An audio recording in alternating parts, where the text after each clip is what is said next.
Welcome everyone, and thanks for joining us tonight. My name is Atara Margulies, and I'm a planner in the Down County Division of Montgomery Planning. Tonight, we'll present our draft recommendations for the Silver Spring Downtown and Adjacent Community Sector Plan. The team will present for a little over an hour, and then we'll have a moderated question and answer session with the staff. Before we get started, let's take a minute to introduce you to two important features of our Microsoft Teams Live platform.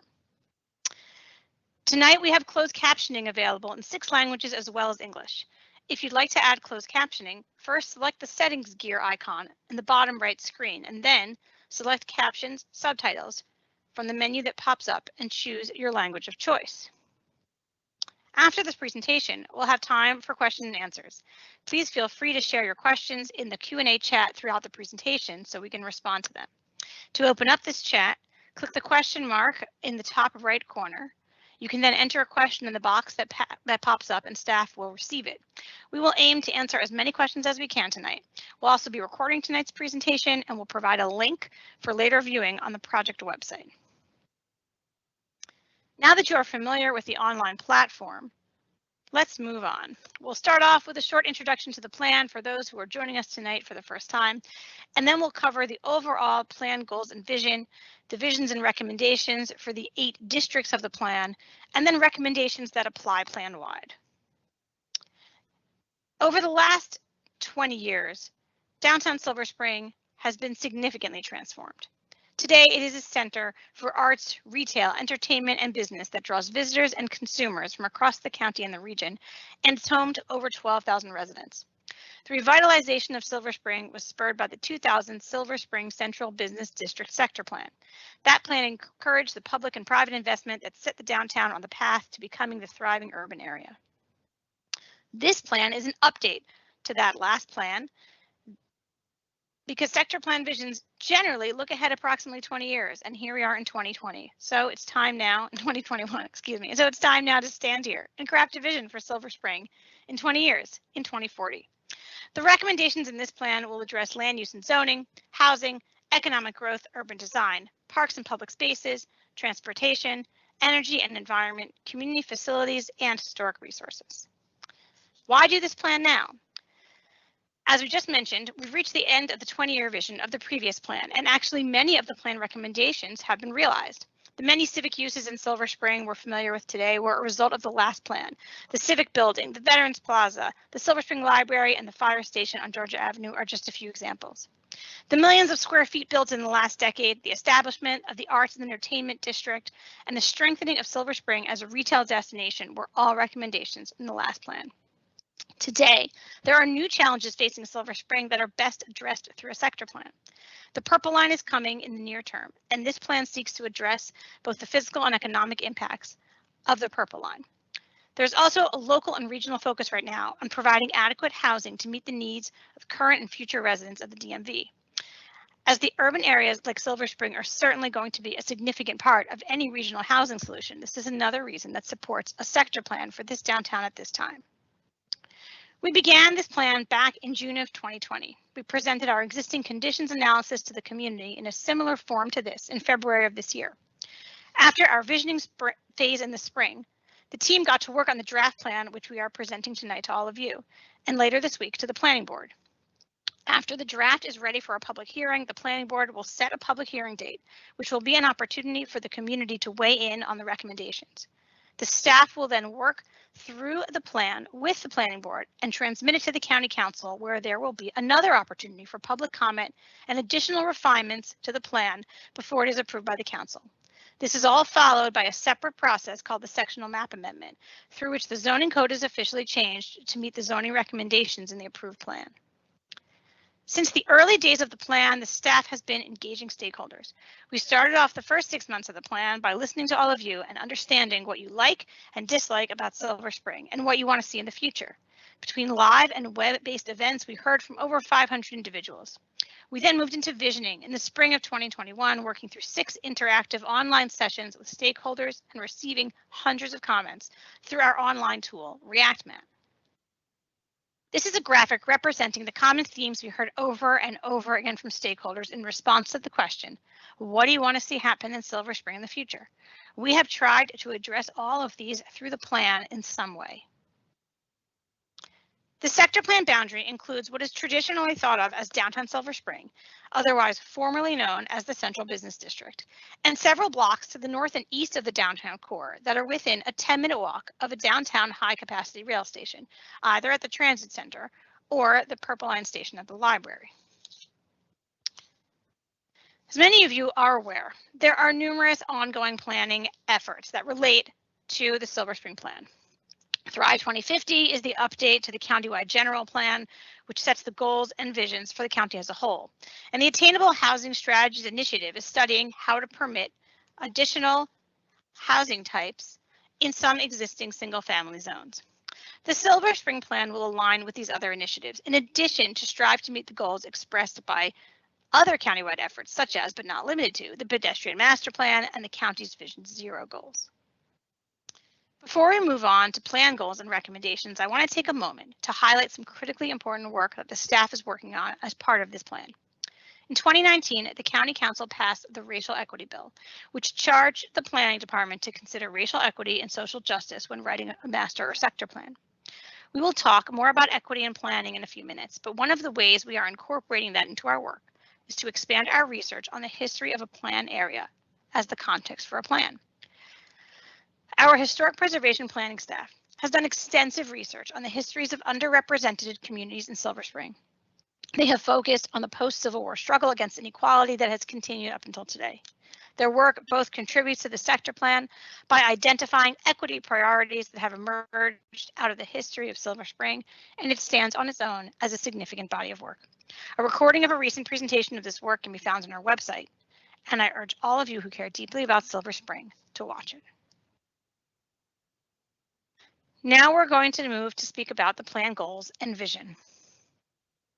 After months of visioning, both with stakeholders and as a planning team, we arrived at the plan themes, the goals, and the overall vision.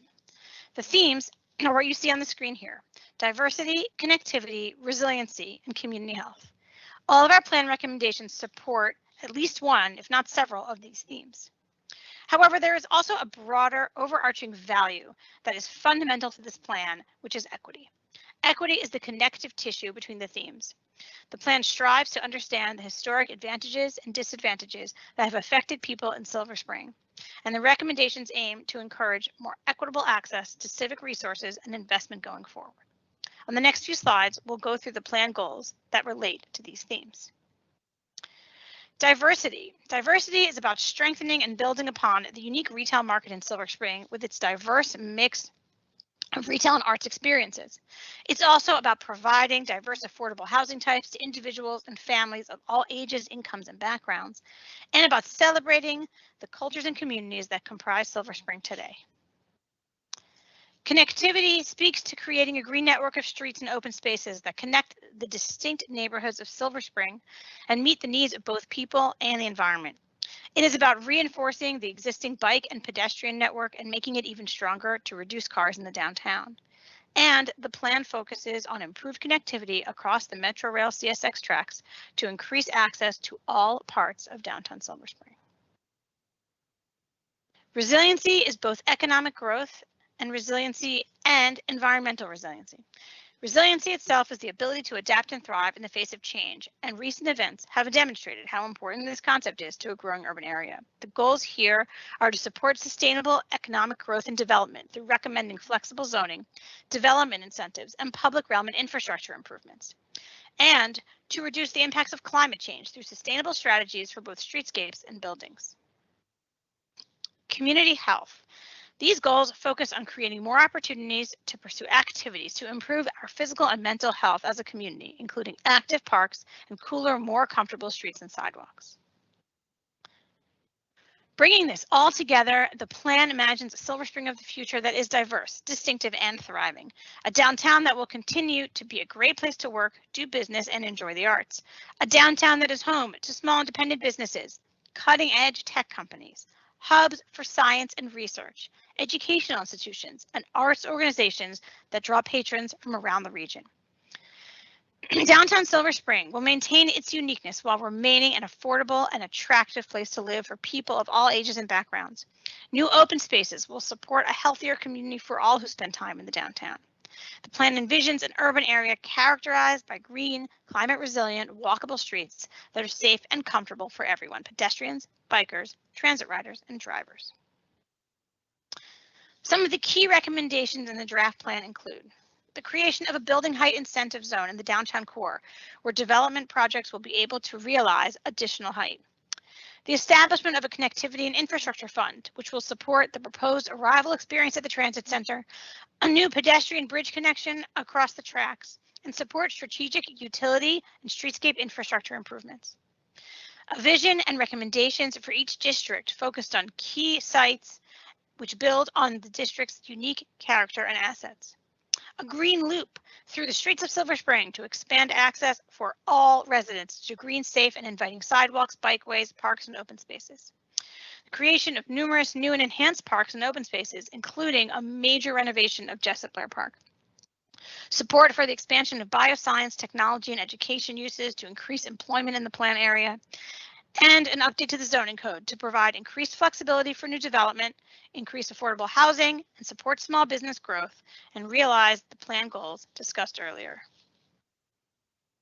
I will now turn it over to my colleague, John Markeline, to discuss the vision and key recommendations for each plan district.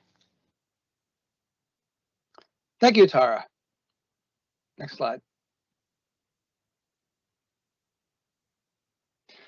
We have divided Silver Spring into 8 districts or neighborhoods.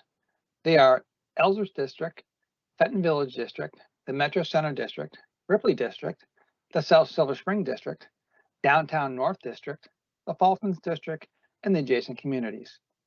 The plan has recommendations for each district, as well as plan-wide recommendations. Next.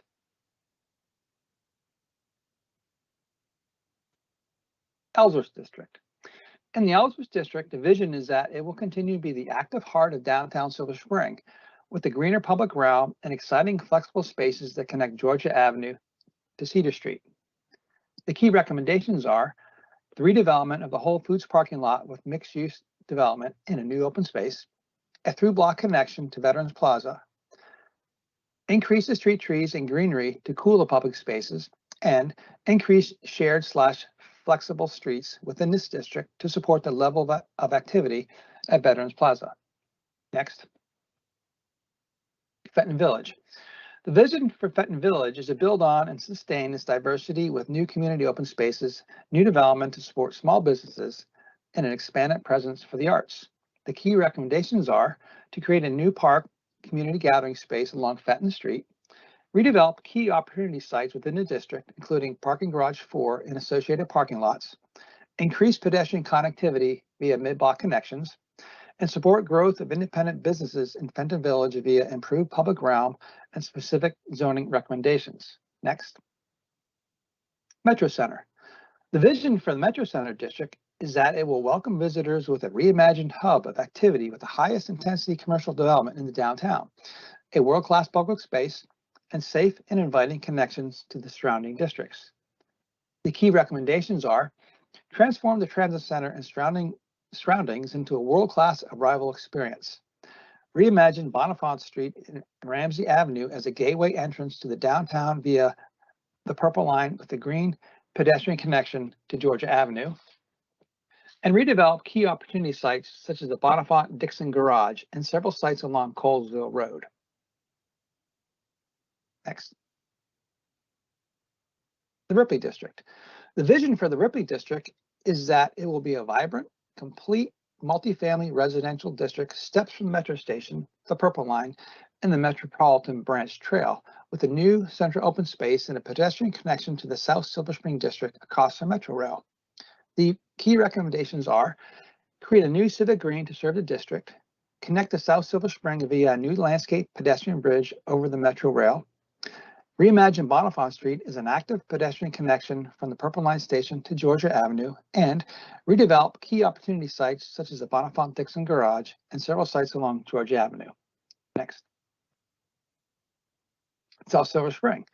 The vision for the South Silver Spring District is to leverage its unique array of assets to become a destination for mixed-use development to serve its diverse community, and an enhanced connector between developing centers along Georgia Avenue from the Walter Reed campus in DC to the core of downtown Silver Spring. The key recommendations are to provide a new urban recreational park along Kenneth Street to serve the neighborhood, renovate Jessup Blair Park to create a destination that combines active, social, and contemplative experiences for all, redevelop numerous opportunity sites with a focus on affordable housing, and encourage retail and educational uses in South Silver Spring. Next. Downtown North District.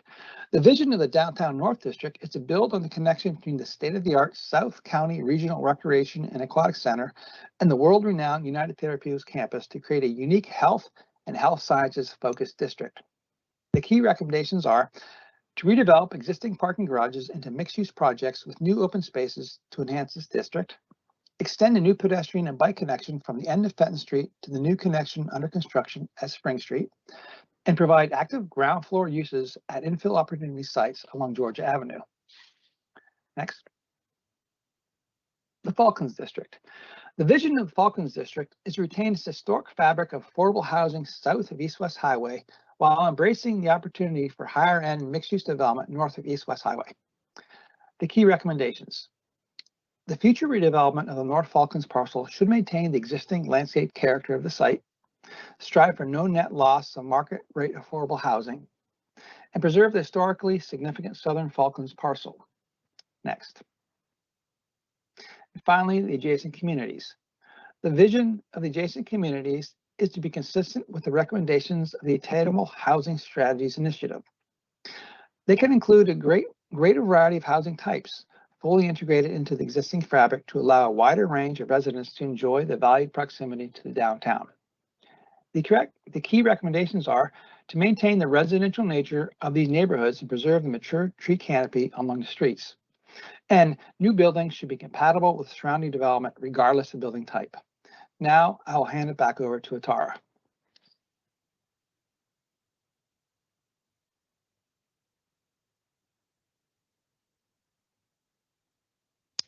Thank you, John.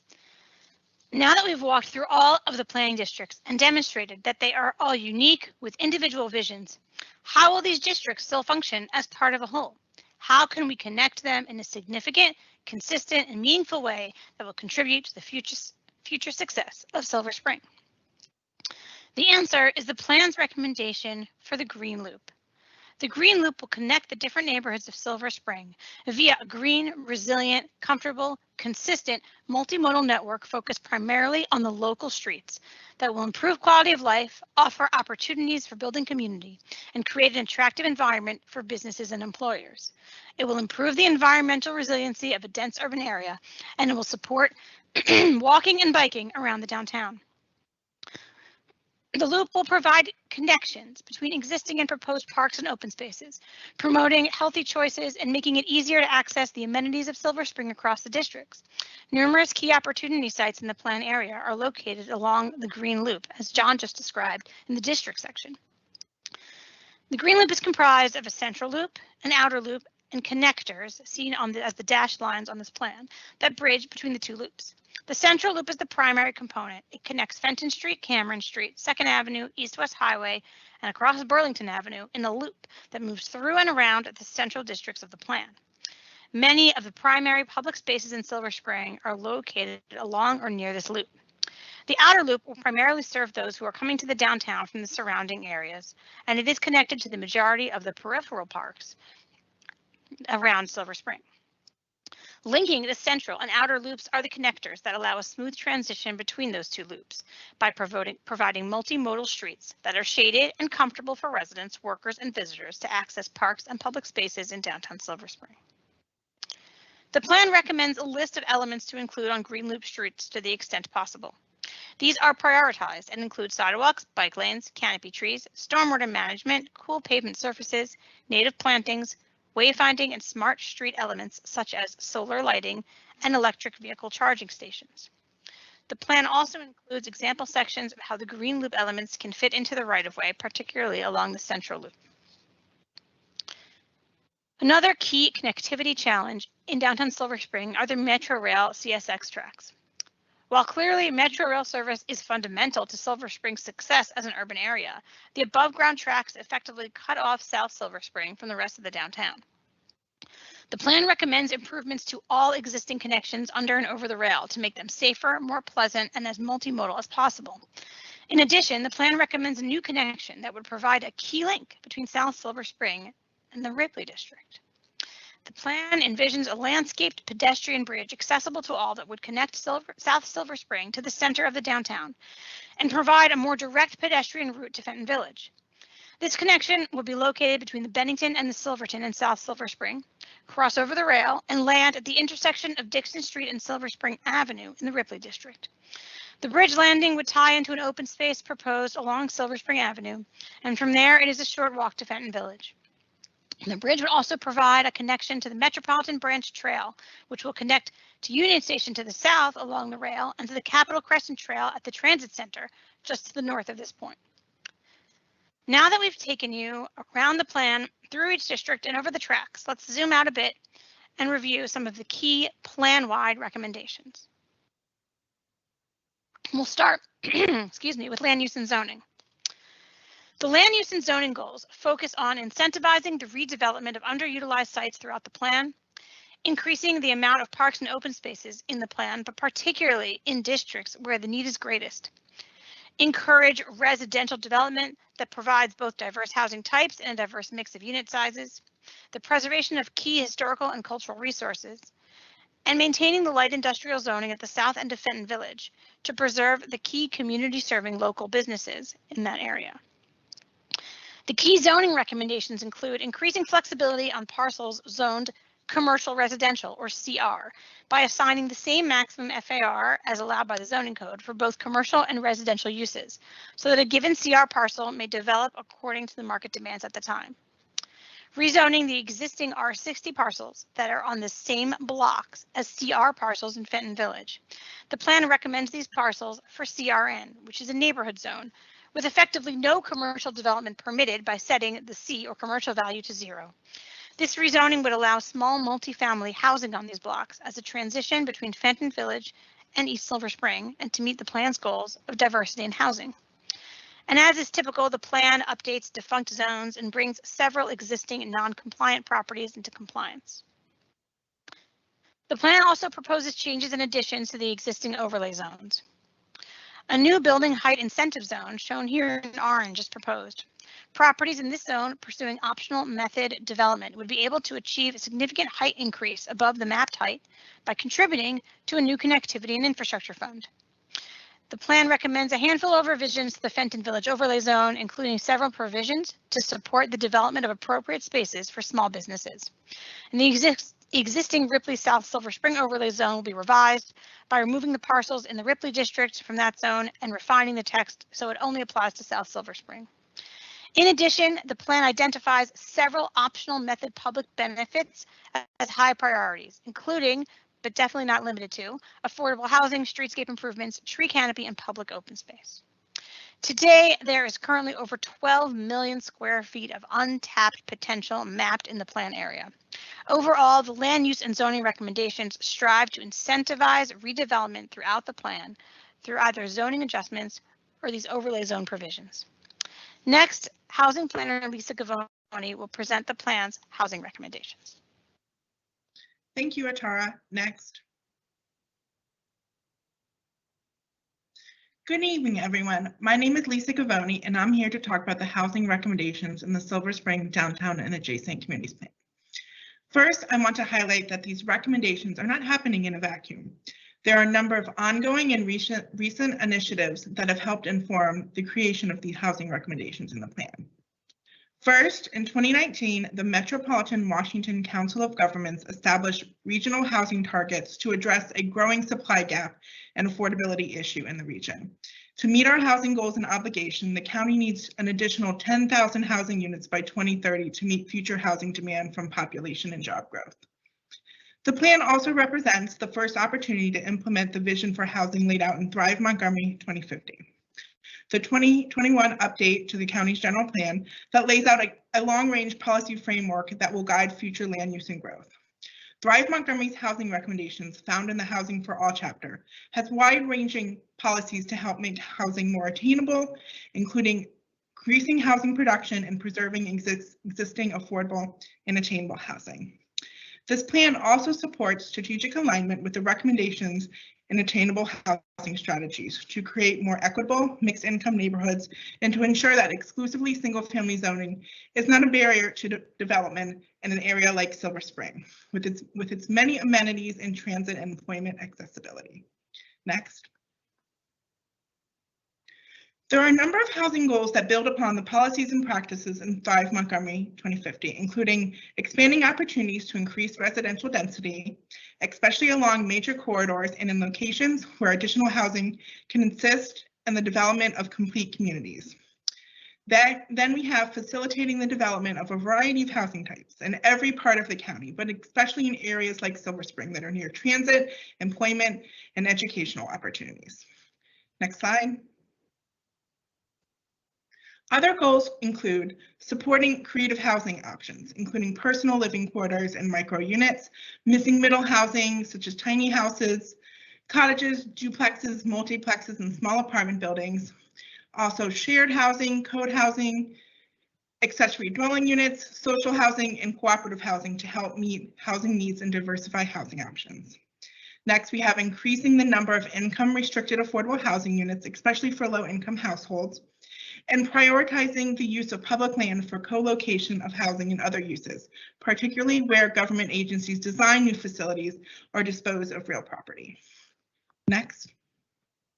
Now let's get to the recommendations. First, we are recommending that all optional method of development projects should provide a minimum of 15% moderately priced dwelling units or other DHA equivalent affordable housing. Then we have preserve existing market rate affordable housing where possible, striving for no net loss of affordable housing. Publicly owned properties should be encouraged to provide up to 30% MPDUs, with 15% affordable to households earning the standard MPDU level of 65 to 70% or less of area median income, and 15% affordable to households earning less than 50% of AMI. Next. Provide a range of unit types for diversity of housing households, including families, seniors, and persons with disabilities. Support partnerships among public, private, and nonprofit institutions when possible to assist in the development of affordable housing. Increase infill housing opportunities in office buildings with high vacancy rates or other underused properties by setting commercial and residential densities the same in the CR zones. And finally, this plan recognizes the need and supports development of permanent supportive housing for homeless in the plan area. Now I'll turn it over to my colleague, Todd Foley-King, to talk about economic growth. Thank you, Lisa. I'm Todd Foley-King, Montgomery County Planning's real estate specialist. Next slide. The goals and subsequent recommendations for this section respond to the context of downtown Silver Spring. The first, all of us intuitively know, Silver Spring is the important economic hub for the eastern half of Montgomery County. Second, our market study from earlier this year revealed that there is high vacancy in the office market, which is a threat to downtown status as an economic hub. And third, we heard from most community members during our listening sessions and outreach that Silver Spring's diverse and vibrant retail is an extremely important element that the community would like to see strengthened and preserved.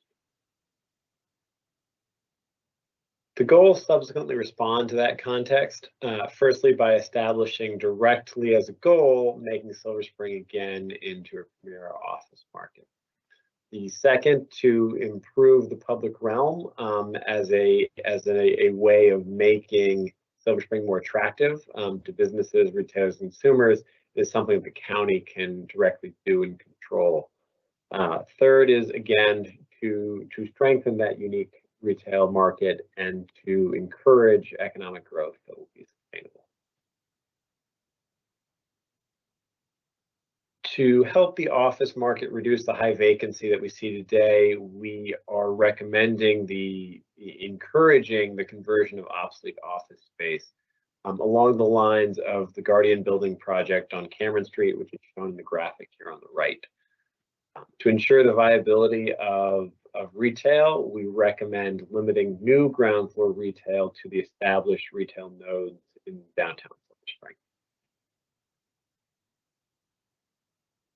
To help support small retailers and encourage new business formation, we're recommending that the county consider an incentive for new development to build a retail incubator where entrepreneurs could try new retail concepts.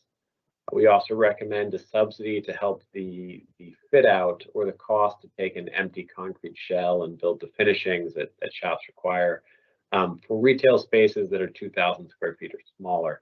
Only the smallest shops tend to fit into this size, and they tend to be small and independent retailers. Fit out costs are quite high and are quite a burden for them. So this subsidy could be very attractive in helping entrepreneurs start new shops. We're also recommending zoning text changes to the Fenton Village and South Silver Spring overlay zones to encourage development of spaces that are appropriate for small scale retail. This is a recommendation suggested by our recent retail and diverse community studies that looked at how we could specifically strengthen the cluster of small retailers in Fenton Village. I'll now turn it over to John Markland, who will discuss urban design recommendations. Thank you, Todd. Now I will discuss the area-wide urban design recommendations. Next, the area-wide recommendations for building form are the following. Prepare design guidelines to define design excellence for new development throughout the plan area. Create a design advisory panel for optional method of development projects. Next. Encourage innovative building form and allow flexibility in design. Vary tower heights, setbacks, and building materials. Limit bulky towers and consider architectural features, building articulation, solar building orientation, and access to light and air. In the adjacent communities, new development should be compatible in massing and form to the surrounding context. Next. The area-wide recommendations for the public realm are the following. Encourage property owners to consider tactical urbanism, including, but not limited to, the following activation strategies. 1. Temporary plazas. Temporary plazas are public open spaces that are created out of underutilized space on existing streets or open spaces. They can transform empty pavements into lively gathering spaces and improve safety and set the stage for a permanent plaza in the future. Next, temporary parks. Temporary parks use a part of the street, usually 1 or 2 parallel parking spaces, as a public space in which people can gather and socialize. They are composed of seating, planters, tables, and at times platforms that separate the people from the surrounding pavement. They can be very temporary and experimental or seasonal. Next, outdoor eateries, which is the third one. Outdoor eateries typically take place in front of storefronts, either directly adjacent to the building wall or along the curb. This intervention is feasible where the sidewalk is wide enough to accommodate both the eating area and adequate pedestrian access. Outdoor eating areas can also occupy a closed parking or travel lane. This was successfully implemented throughout Montgomery County during the COVID-19 pandemic. Now I will hand it off to Christina Sasaki, who will discuss parks and open space. Christina? Thanks, John. Good evening. For the record, Christina Sasaki, Parks Planner. The first 2 slides will summarize the major goals and recommendations for parks and public space for this plan. The major goals will be to provide an integrated, comfortable, and walkable network of parks, public spaces, and trails connecting residents to jobs, centers of activity, and nature, and doing that among the different districts. We are also promoting human and environmental health with a balance of recreation opportunities for all ages and abilities, places for active, contemplative, and social gathering experiences, including the creation of settings and resources to bring biodiversity into the design of these open spaces, making parks and public spaces the physical, social, cultural, and environmental heart of these planned communities. Maintain high standards of environmental stewardship in park planning, design, management, and operations, to improve the ability of park facilities and natural resources to withstand the effects of climate change, and also enhance the character and the sense of community of each district and promote economic prosperity by integrating welcoming parks and public spaces into economic development strategies and land use planning to attract employers and workers and build social connections, places where people can gather as a community. Next. Moving on to major recommendations. To implement the Green Loop as described earlier by Atara to connect existing and proposed parks and public spaces, and also encourage regional connections to trails and parks beyond the boundary of the plan. In addition, also improve signage and wayfinding to this network of open spaces. Apply the park hierarchy system to balance the types of parks and recreational experience in the network, including private-owned public spaces, what we call POPs, to supplement public-owned public spaces. Also promote multicultural and multi-use facilities that celebrate cultural aspects of the community and contribute to the sense of pride and ownership of parks and attract a diverse number of park users. Design with climate change impacts in mind by expanding the urban tree canopy coverage and pervious surface and promoting watershed connectivity and best stormwater management practices. Next. Today, we'll focus on 3 key preliminary recommendations regarding parks and public spaces in the districts. The proposed park hierarchy system showing the map, and also the Fenton Village and South Silver Spring districts. In this map, we can see that we are providing recommendations for all districts with a variety of park types, especially those that focus on active recreation. In addition, to enhance and promote a better connectivity to the numerous segmented and diverse group of existing and proposed parks and public space network, we are counting on the Green Loop. Next, the Fenton Street District. The 2 major recommendations for this district are shown in the map by the letters E1 and E2. Neighborhood greens that serve as informal gathering, lunchtime relaxation, or small special event gatherings. First, E1 is renovate and expand the Fenton Street neighborhood green. It will function as the gateway to Fenton Village District from the south. Aligned with the Silver Spring Green Space Plan and the Energized Public Space Plan, we plan to expand the area of the park to include portions of the right-of-way of Philadelphia Avenue and combine the 2 existing park sites into 1 consolidated neighborhood green. The plan recommends an expanded community garden in addition to amenities that promote active and social gathering experiences. E2 is create a new Fenton Village neighborhood green in response to the request of the community for a gathering space along Fenton Street. We are proposing a neighborhood green to activate and serve the district's residents, visitors, and businesses. Next, now we are moving to South Silver Spring District. The 2 major recommendations for these districts are shown in the map by the letters C1 and D1. C1 is the Jessup Blair, that will be the urban recreational park renovation, and then D1 is the South Silver Spring urban recreational parklet. Both focus on active-oriented amenities at different scales. Next, let's focus on the South Silver Spring urban recreational parklet. The site was previously identified in the Silver Spring Green Space Plan and the EPS Plan. We are pleased to share with the community that the property is under contract and expected to be in parks ownership before the end of the year.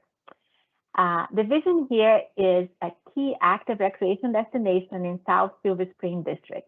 Different from Jessup Blair Park, this urban recreational parklet would be a local destination. Its direct connection to the Central Green Loop will complement other recreational park and parklets being proposed in this plan. Its proximity to Acorn Urban Park will promote a synergy of park user experiences. Recreational amenities that could be considered include multi-use court, small open lawn, picnic area, multi-age play area, dog run, and exercise stations. Next. Now we are moving on to Jessup Blair Urban Recreational Park. The plan envisions Jessup Blair as a regional gateway urban park to downtown Silver Spring. This renovated park will be a countywide destination place that promotes an active lifestyle and opportunities to gather while offering the unique historic and cultural setting of a special park designated on the master plan for historic preservation.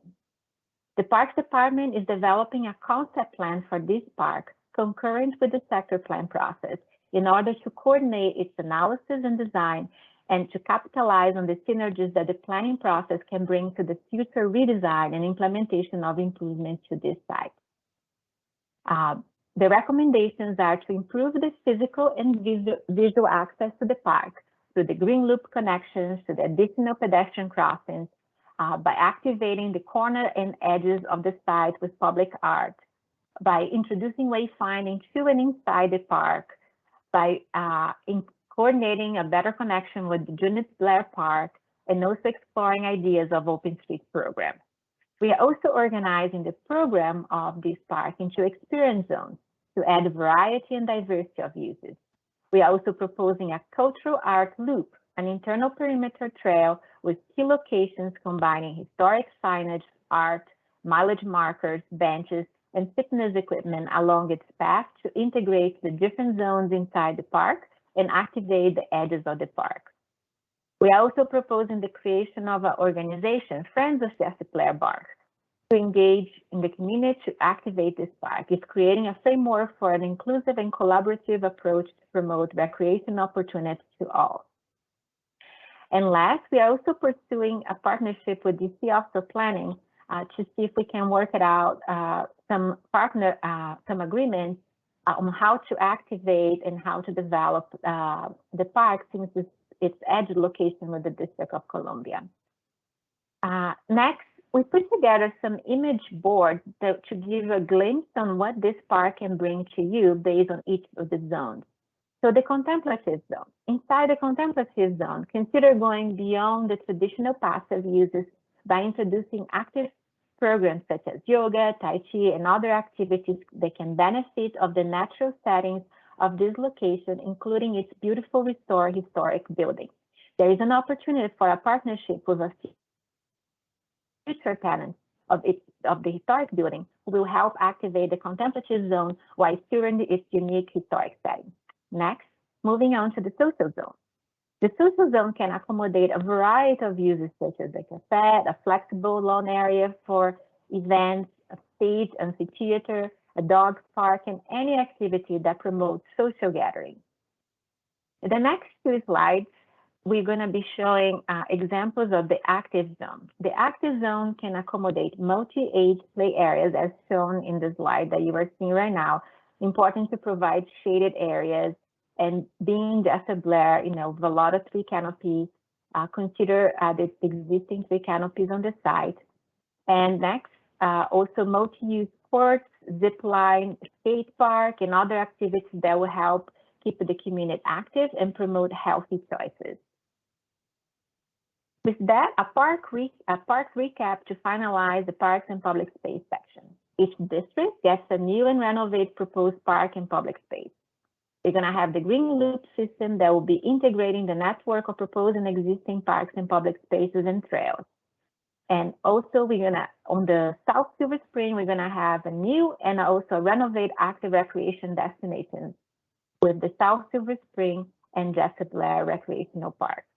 Additional recommendations to be further explored will be the EPS park analysis with before and after scenarios with the full build-out results, and also the zoning incentives for parks and public spaces.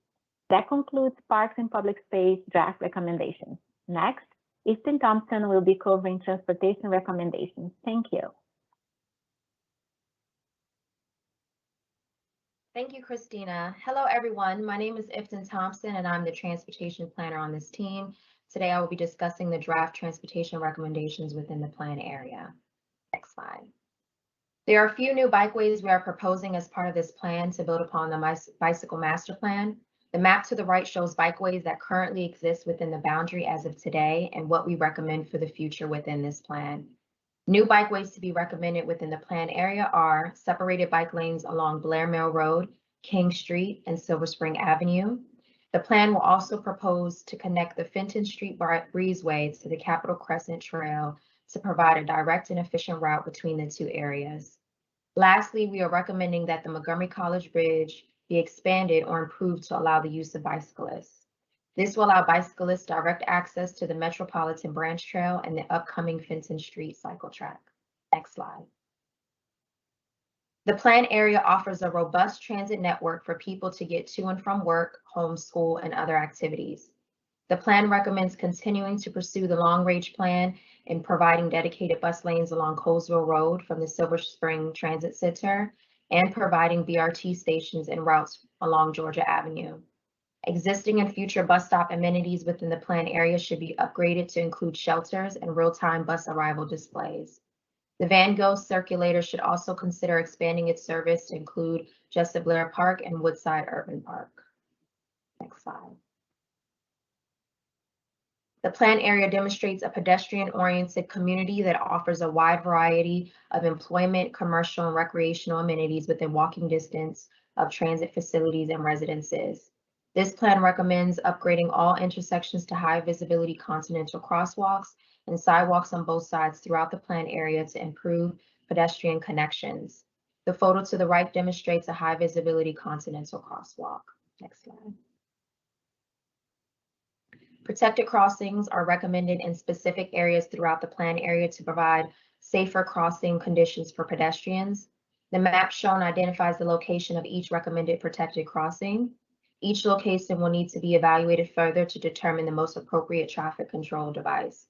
Possible treatments can include a full traffic signal, a high activity walk signal, also known as HAWK, a rapid flashing beacon, a stop sign, and possibly some other measures. Next slide. A few connections are recommended for the purpose of improving the connectivity within the local street network and increasing local circulation throughout the corridor. The first connection is an extension of First Avenue to Ramsey Avenue and an alley to consolidate and officially manage loading for development within this block. Next slide. The second is a new road connection from Thayer Avenue to Bonifant Street. This road is envisioned to be a flexible street, which will limit drivers and prioritize pedestrians and bicyclists. Next slide. A new road connecting Silver Spring Avenue and Sligo Avenue, and also a new road connecting Mayor Lane to Fenton Street. Both roads will improve connectivity within the corridor. The Silver Spring Avenue to Sligo Avenue connection is envisioned to be a flexible street, and the connection from Mayor Lane to Fenton Street is envisioned to only be accessible by bicyclists and pedestrians. Next slide. Some additional roads are recommended to be flexible streets. A flexible street would make pedestrians a priority and better balance the roadway for all users by providing safe and efficient access for pedestrians and bicyclists. These streets identified are Bonifant Street, Ellsworth Drive, Newell Street, and the new Silver Spring Avenue to Sligo Avenue connection, and the new Thayer Avenue to Bonifant Street connection. Next slide.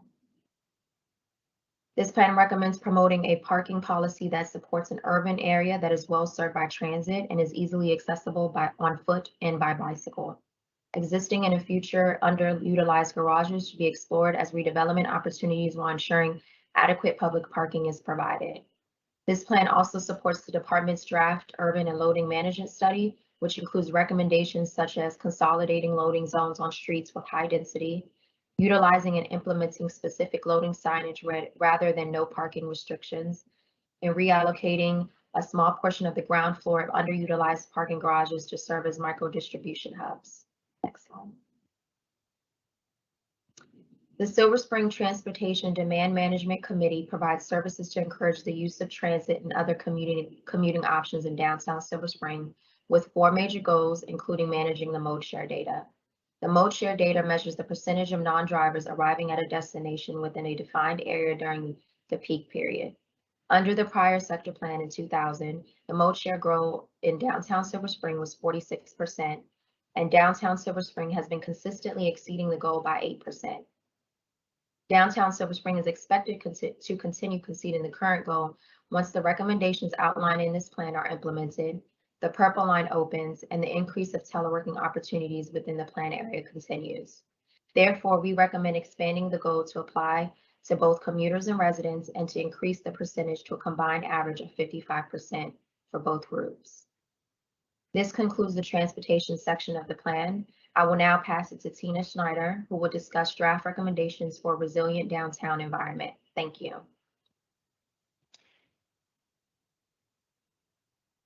Thank you. Good evening, everyone. I'm Tina Schneider, the environmental planner for the project. We're going to talk about resiliency and how Silver Spring can improve the impending climate conditions that we all face.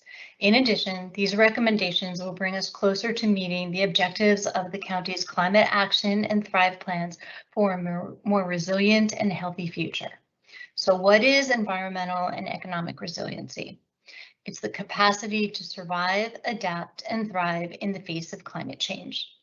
Next. Identified by the Council of Governments and the county's emergency management staff, the county's top climate hazards are extreme heat, extreme weather, precipitation and drought, habitat and species loss, and food securities. The recommendations address all 5. Next. How do we build resiliency? We use our best defense, nature, and nature-based solutions, which are sustainable planning, design, and engineering practices that combine natural features and processes to mimic nature in the built environment. Next. Our #1 vulnerability is extreme heat, which is inextricably linked to reduced public health, reduced economic and pedestrian use, and species loss. As shown in the upper right, Silver Spring is already hot and it's only going to get hotter.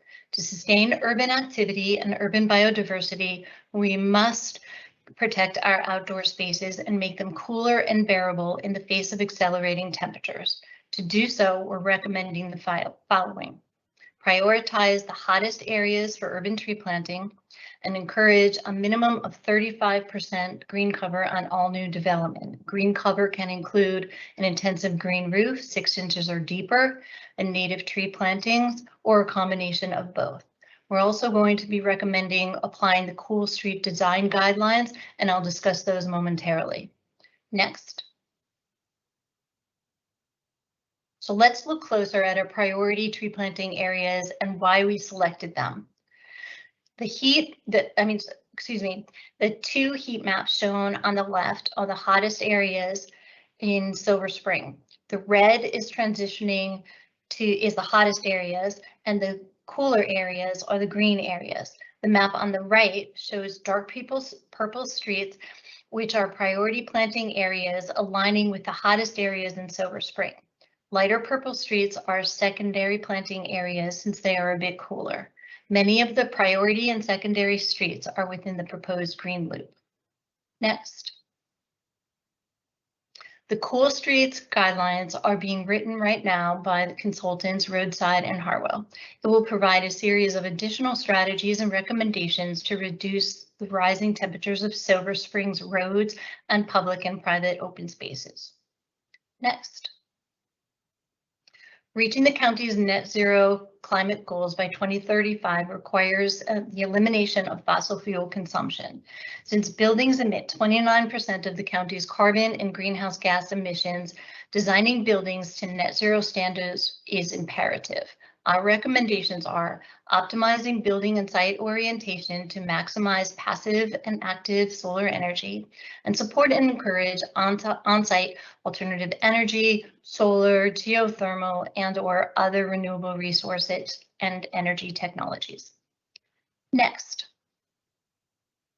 To improve water quality and reduce stormwater runoff, we're advocating for nature-based green infrastructure and environmental site design on both private and public property. They include features such as bioretention, structured cells, stormwater planters, and other future mechanisms. Next. And finally, food is fast becoming a climate-related issue. In Silver Spring, up to 22% of the population has experienced food insecurity.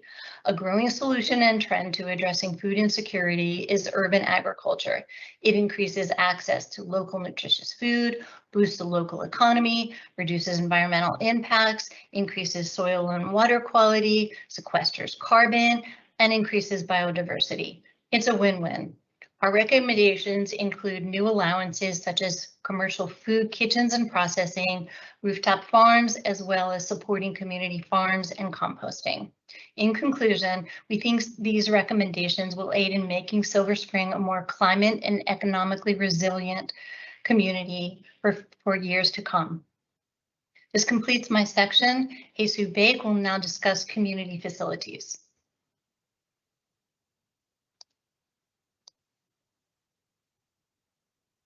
Thank you, Tina.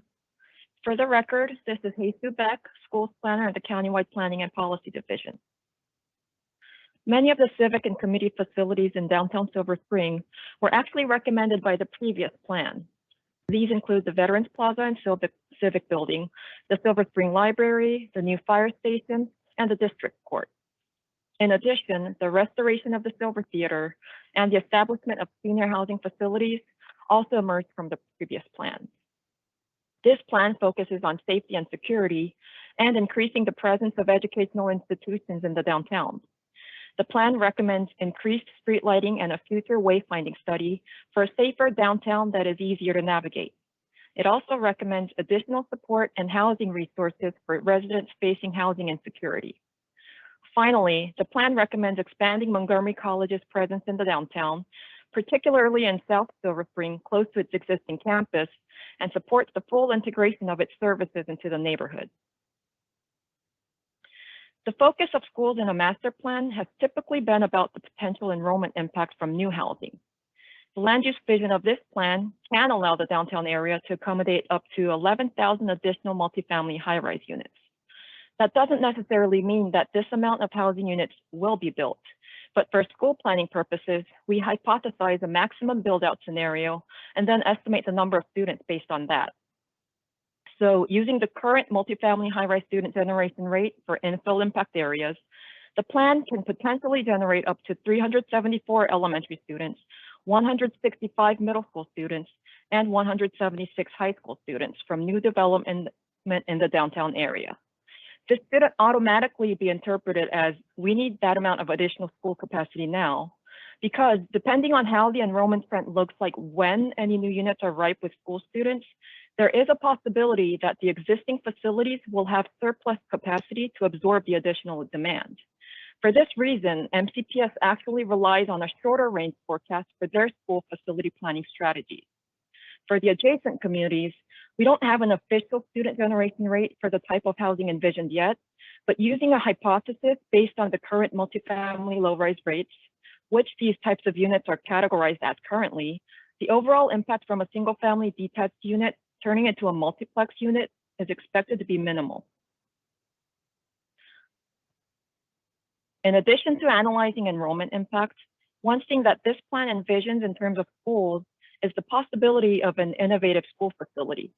With its prevalence of existing office buildings and proximity to Montgomery College and various businesses, downtown Silver Spring holds a unique opportunity for an adaptive reuse school facility that can also be considered as a co-location site for compatible public or private uses. While there are no precedents of this in MCPS yet, other school districts have successfully implemented similar initiatives. The images on the right show a couple office to school sites that Alexandria Public Schools in Virginia have either completed or are currently pursuing. To recap, the plan recommends deliberation among the community and with MCPS about the possibility of an innovative school facility in the future.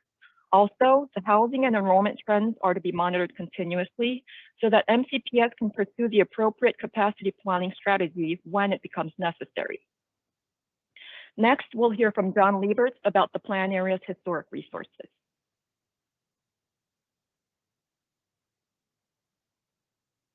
Thank you, Jesus.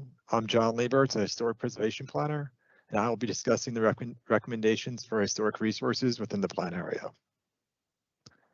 The plan recommends the future evaluation of the Weller's dry cleaners for listing in the master plan for historic preservation. Designation in the master plan requires that all exterior alterations to the property are reviewed and approved by the Historic Preservation Commission. In addition, properties listed in the master plan can receive a 25% tax credit for eligible rehabilitation expenses. Staff will consult with the property owner and prepare all necessary documentation to bring forth the evaluation to the Historic Preservation Commission and Planning Board after the conclusion of this process. There are several properties that have been determined potentially eligible for the National Register of Historic Places. The National Register is the federal list of districts, sites, and buildings significant in American history, architecture, archaeology, engineering, and culture. Designation confers no restrictions on what an owner may do with their property unless the project receives federal funding. Properties listed on the register, however, are eligible for state and federal historic preservation tax credits. This listing can serve to educate the public and to be a first step towards future evaluation for listing in the county's master plan for historic preservation. Properties include the American National Bank building at 8701 Georgia Avenue, shown here, and the Operations Research Incorporated building at 1400 Spring Street that were associated with the county's civil rights movement. The preservation and recognition of cultural heritage and history can be achieved through other means than just physical preservation of buildings and sites. Several new and expanded cultural preservation initiatives should be explored to recognize the diversity, heritage, and history of Silver Spring. First, the plan recommends the establishment of a legacy business registry. Second, staff should continue to collaborate with existing and new local partners to add interpretation of histories absent from our present narratives. Interpretation may include physical media such as markers and panels, and public art, or digital media such as websites, story maps, and virtual walking tours. Third, the plan would support any future recommendations of the Streets and Parks Facilities Renaming Review Project, in which the Commission continues to review all streets in Montgomery County owned and maintained park facilities to identify those named after Confederates or those who otherwise do not reflect Montgomery County's values.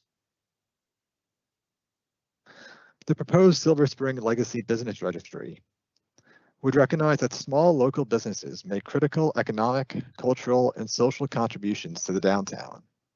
These businesses support community identity, foster stability through their long-term occupancy, increase the tax base, and create job opportunities.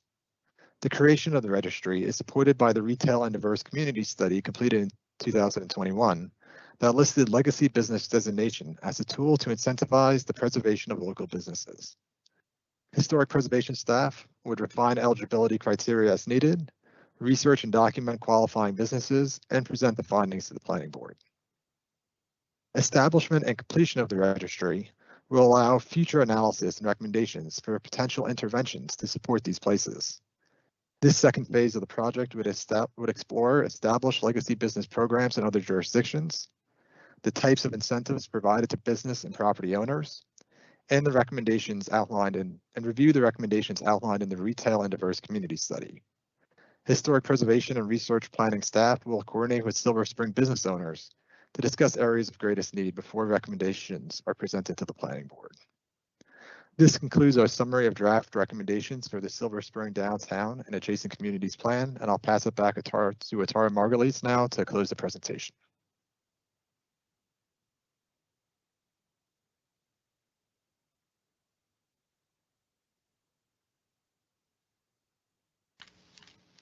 Thank you, John. We know that was a lot of information to absorb, and we only presented the key recommendations. To read all the proposed recommendations and to get more information on everything we talked about tonight, the draft plan is available for download from our website. I think it's been put in the chat already, but we can put it in there one more time. Now we're going to move on to the question and answer part of the evening. Lisa Gavoni will be our moderator.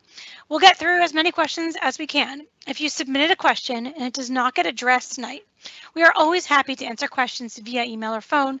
You can find my contact info on our plan website, and if it's a specialized question, I can direct it to our team of expert planners at a moment's notice. So Lisa, let's get started with our first question. Thanks, Atara. Hi, everyone. Like Atara said, I'm Lisa, and I'm here to be your moderator tonight. So we have a lot of questions to get through tonight. So let's get started. Atara, when you talk about redeveloping parking garages, what does that mean and look like? That's a great question. So in Silver Spring, we have many, I think 10 public parking garages and several public parking lots, which are all managed by MCDOT and the parking lot district, the PLD. We've identified many, not all, but many of those as key opportunity sites for redevelopment, which would mean that there would, and this has already happened in Silver Spring, actually the Thayer and Spring Apartments is a recent example. You have got a private developer that comes in, is interested in the site. They approach MCDOT, who owns the property. They negotiate how to do a private development here that still keeps the amount of public parking spaces that are necessary, and they move forward with a plan. This has been done successfully in Silver Spring and other places before, and it's a great way to keep the public parking that we need, but kind of find a highest and best use for the site. They're often really big sites that could be used more efficiently, and in the case of Silver Spring, many of our garages, even looking at pre-COVID numbers, were underutilized. Not all, but many. And so that begs the opportunity to say, are these really, could this really be a combination parking / mixed use site with housing or offices or a combination or any other institution that's interested in downtown Silver Spring? Thanks, Atara. Don't go far. The next question is, does the plan envision changes to Georgia Avenue and Colesville Road? Does the county have the power to narrow these roads? It's hard to imagine downtown Silver Spring ever being a truly connected and livable place with those two mini highways running through the area. We also have a related question that said, I agree with that comment and would like to add East-West Highway. I realize these are state highways, but wonder if the county plans to advocate to ensure that they are safer and more enjoyable for pedestrians. Will the county advocate for adding road diets, reducing traffic lanes, and adding protected bike and pedestrian lanes and protected crossings? This is a great question, and it's definitely something that the team has been working on from the very beginning. One of the things we heard most from stakeholders at the start of the plan was the challenges of Georgia and Colesville, and to a lesser degree, but certainly East-West Highway. And these are highway, roads that are managed by SHA, the State Highway Administration, and we have been coordinating with them throughout the plan. And yes, we have several things proposed. We are proposing many safer, more protected crossings of several different types. We are proposing actually increasing, better using Georgia and Colesville for transit in the form of bus rapid transit, and so not just for cars. But I would say mostly we are looking at it as, and we have other recommendations about better pedestrian realm and sort of safer opportunities for walking along those streets. But I would say one of the things we're sort of proposing in the form of the Green Loop and some of our other recommendations that were mentioned is actually trying to focus making the local streets where people sort of would rather walk and really pour our energy into making those streets the most walkable we can and being able to cross over Georgia and Colesville and East-West Highway to some degree in the safest way possible, sort of acknowledging the challenge of those streets being there, and even with recommending ways to sort of improve them, also saying, well, what can we do with the network that we have where we sort of maybe can go farther and can take recommendations farther for various reasons and make a really walkable, connected network that helps us transverse those more challenging streets and get to streets that can be really made more comfortable for pedestrians and bikes. Great, thank you. The next question is asked, how will Silver Spring be promoted and expanded as an arts district? So that's a great question too. I'll say that the scope of the sector plan, the primary scope and purpose of the sector plan, right, is to help guide the future development of Silver Spring in terms of, helping the actual planning department staff have a direction and something to look towards when they're reviewing plans, and to make sure that new projects that come in are in line with the overall goals of the sector plan.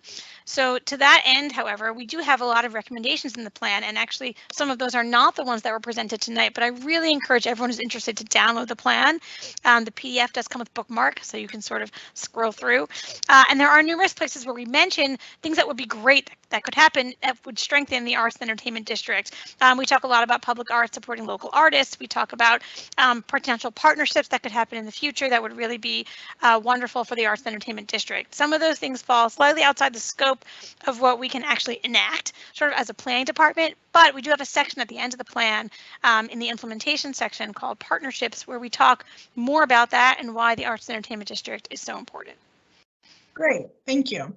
Has the Racial and Social Equity Office weighed in on the plan? Will they weigh in? So this is the first plan, and I think we identified this in the presentation, and we certainly talk about it in the plan. We're the first plan that is coming after the 2019 Racial Equity and Social Justice bill that was passed by the council. That bill actually commands us as a planning department to consider racial equity and social justice when writing a master or sector plan. And so we have tried to do that in numerous ways, which are really enumerated in the working draft document. This plan does go to the county executive's office, and that office, I believe, is under the county executive. So when this plan goes to the council, it also goes to the county executive, and they are allowed to weigh in. I don't know exactly how that office's review would play in, because again, it's our first time going through this process under that bill. But you know, we'll learn that process new as we go through it with this plan. Great. The next question is there a target jobs housing balance? Can the county use zoning regulation or a development fee structure to attract job creating development? So when we do a land use vision, and I know sometimes this is a hard thing to grasp, the way we do these sector and master plans in Montgomery County is we look at sort of a very aspirational future sort of maximum land use vision, right? Like what's the most that could happen here? What's sort of the maximum development and realization of jobs and housing that could happen here? And so we have like a maximum number, but that's not necessarily saying what's the ideal number for certain situations, right? That's just looking at a maximum that could be achieved in a 20-year vision based on the recommendations and the zoning envelopes that are suggested here.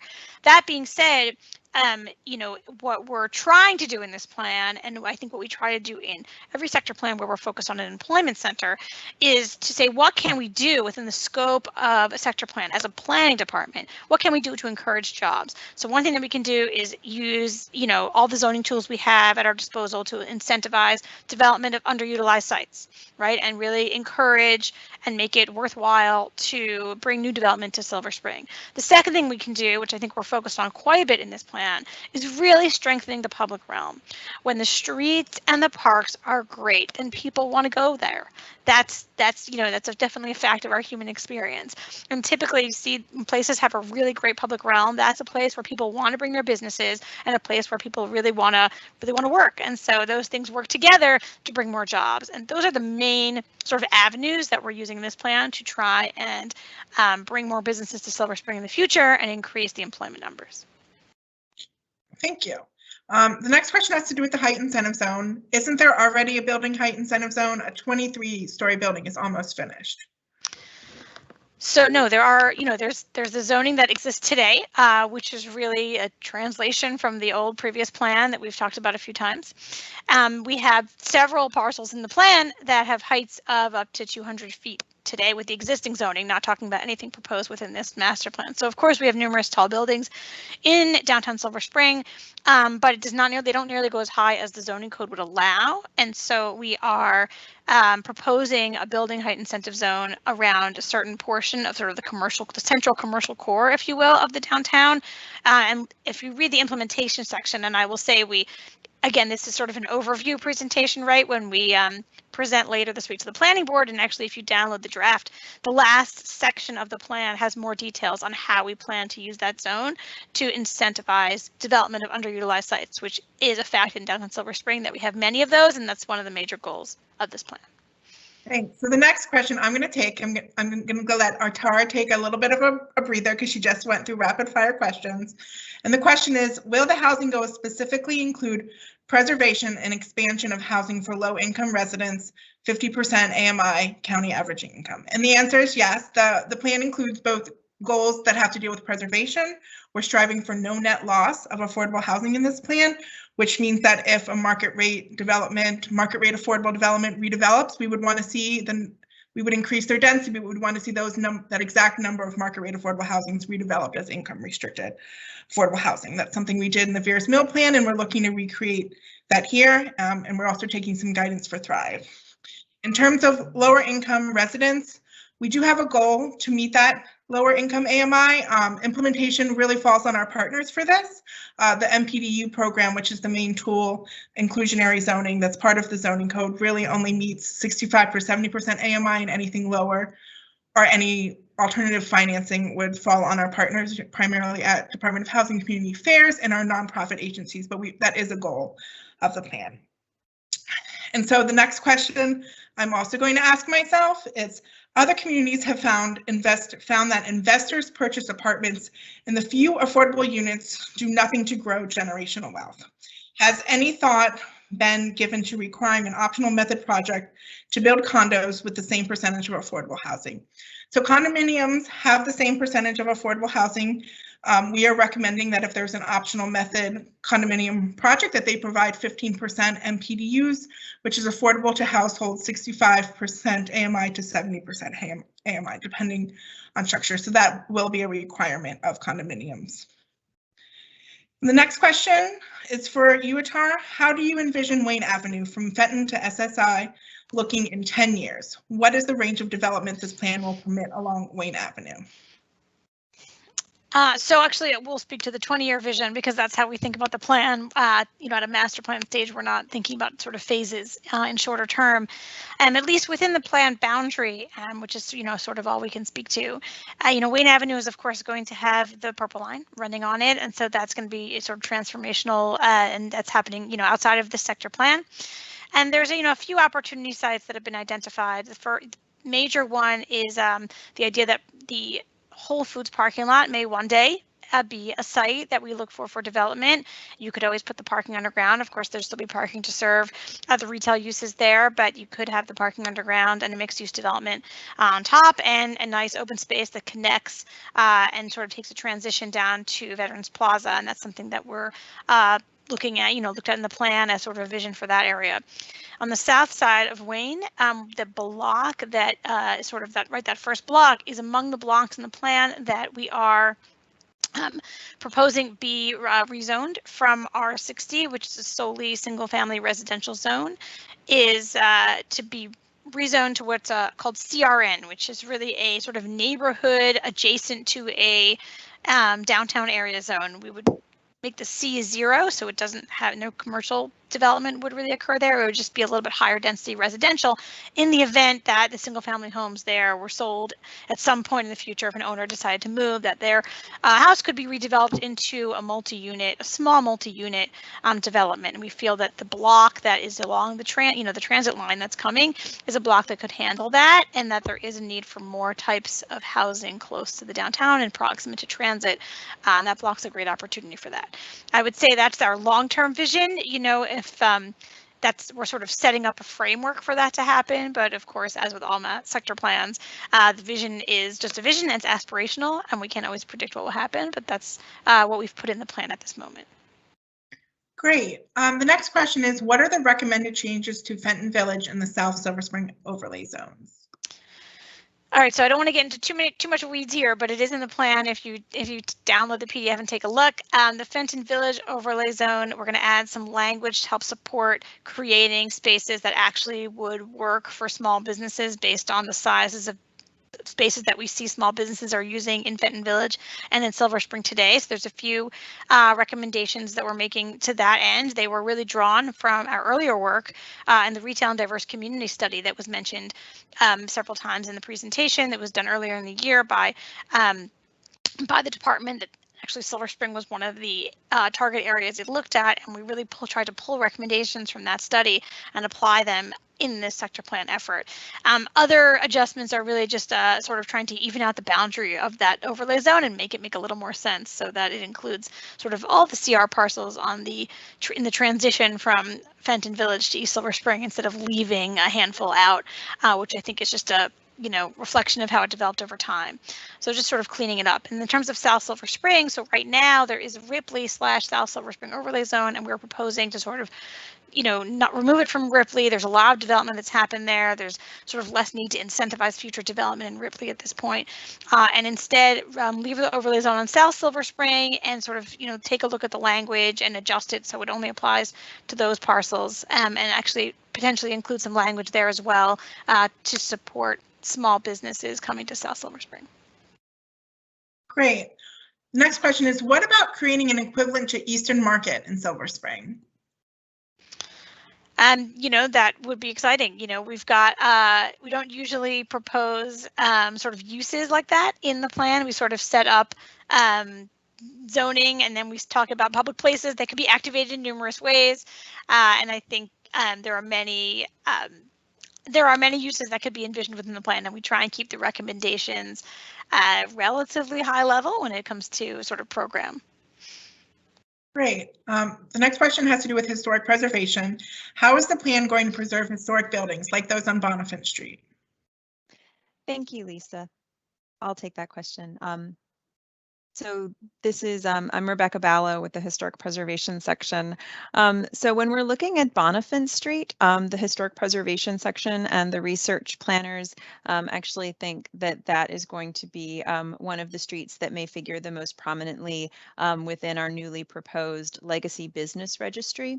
So in that sense, we're going to be looking at the intangible cultural heritage that may be located within those buildings, looking at the legacy businesses, the stores, the shopkeepers that have been in that area for at least 15 years, and look at collecting their stories, their histories, and to see if we can come up with a program that would provide material support for those businesses, potentially including some facade improvement programs and other incentives that have been discussed in other county programs. So thank you, Lisa.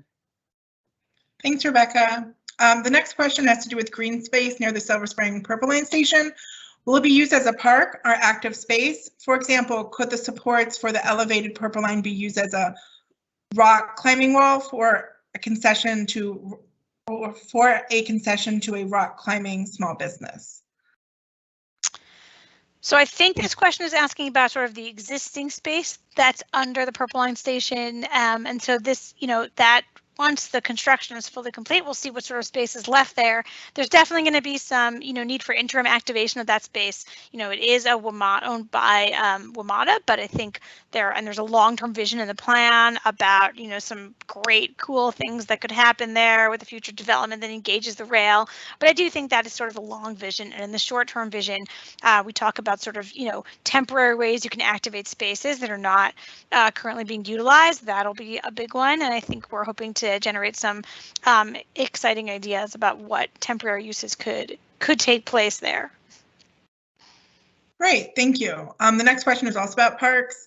How are you thinking about the budgetary trade-offs in this plan? For example, the pocket park you were talking about is extremely expensive in terms of land acquisition, and yet the county is allowing Jessup Blair to languish as a park centerpiece for lack of a few $100,000 to finish an interior renovation for community use. So again, when we set up a sector plan, it is aspirational in the sense that we put forth recommendations for everything we would love to see happen in the next 20 years without necessarily prioritizing at this early stage. And so some of we put suggestions and recommendations out there, and of course parks, which does implement their, many of their own projects, right, will decide on their own, which of these recommendations that are in the plan. Of course, we have a parks planner on our team and we work with them, but some things will be prioritized ultimately and some things will come later on the list. And that is the same thing that happens for many of everything that's proposed in the plan that could be translated into an actual sort of, physical CIP type project. And so we are not at the point where in the sector plan, we're not trying to say, well, this is going to be more expensive, so we shouldn't propose it. We want to propose, what the best thing for Silver Spring would be. And then the agencies that implement will be the ones to choose what makes sense to implement first or second based on numerous constraints, including budget, obviously. Great, thank you. The next question is, where is the E2 Fenton Street gathering place envisioned? So I know we went through those slides quickly, but in Fenton Village, there is a block that has parking garage 4 on it, and it is between Sligo and Silver Spring Avenue, and between Fenton and sort of Mayor's Lane behind Georgia. That is a county-owned garage. There's numerous adjacent sort of entry pieces of, asphalt / surface parking lots that are all really part of that same property. And we are proposing that whole area just be something that can really be rethought and redesigned in the future. Of course, like I said before, redeveloping a parking garage means negotiating with DOT to figure out how many spaces are needed to be part of the plan. But we feel there is room, particularly on the piece that fronts on Georgia, which is part of the public parking space, that there's an opportunity for a community gathering space, a park, an open space there that would, catch part of Fenton Street on its frontage and really allow people to gather and, as part of a potentially really new, exciting development. And there's a lot of, if you download the plan, you'll see a lot more information about our district specific recommendations. And that's a great example, a whole paragraph I think we have about that in the plan. Great, thank you. The next question has to do with Jessup Blair again. Where is the recognition of historical significance of Jessup Blair in this plan? So actually, the plan that you see, sort of this high level concept idea about Jessup Blair is really just that at this stage. And of course, we know and we acknowledge and we are very recognizing the fact that the park is on the master plan for historic preservation, which means that any redesign of that park is going to go through an entire review process where parks would work with the Historic Preservation Commission to, look at it in all the ways it needs to be looked at and understand what would be appropriate. It is to that particular end that the parks planner who, Christina was presenting, that she explained that there are different experience zones, and the idea is that the historic setting and around the house would definitely be part of the contemplative zone, which would really, sort of leave that part of the park more untouched as the current proposal. And the other parts of the park that are farther away from that zone are where they are proposing more social and active opportunities, which sort of build on the way the park is sort of organized right now. Great, thank you. The next question has to do with the bike network. Do the bike network recommendations differ from the bicycle master plan? If so, how and why?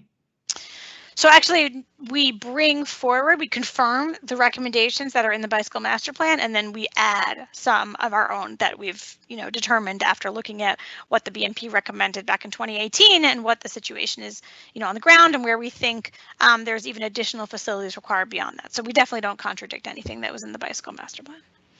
Great. And where will there be expanded parking for an aging population? So actually, for this question, I think I'm going to pass it to our transportation planner, Ifton Thompson, to talk about the parking policy. Hi, yes, Ifton Thompson, transportation.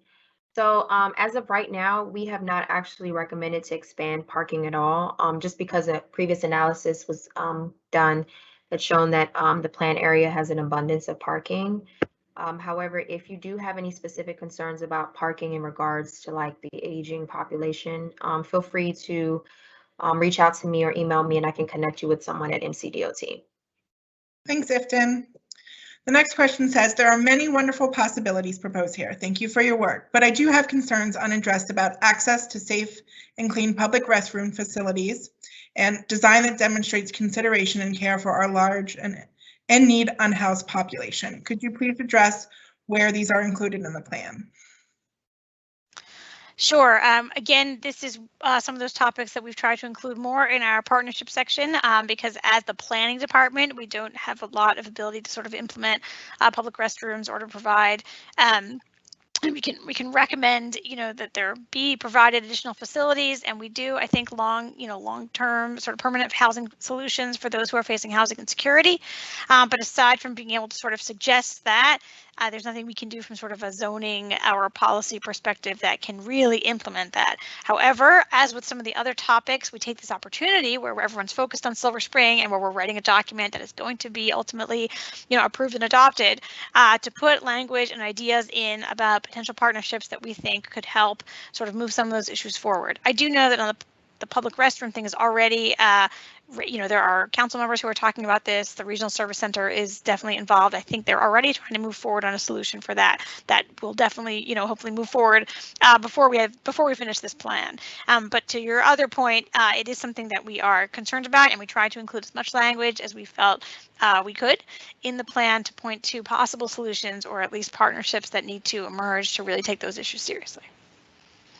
Thanks, Atara. The next question I'll take. It says, I salute the desire to allow plexus and single family areas in the plan and the otherwise ambitious housing goals, but I still think that we are missing a chance to allow mid-rises in the adjacent communities. Were these studied and deemed unworkable, or were they not considered within the scope of the plan? So I think, sorry if you can hear my cat.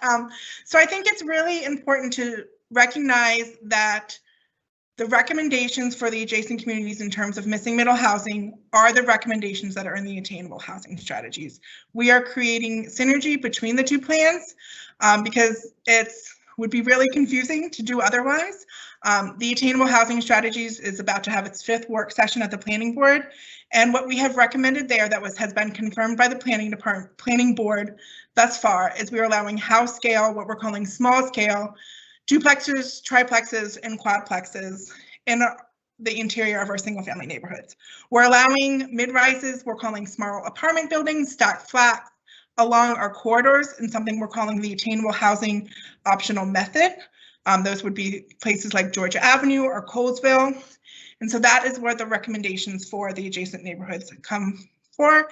We did some analysis, our real estate economist, Todd Foley-King, did some that you can look at previous staff reports, and I'd be more than happy to send those along, but we are just confirming the recommendations in attainable housing strategies. And if the council changes the recommendations, we will have to adjust the plan too, because we want to create a relationship between those two initiatives.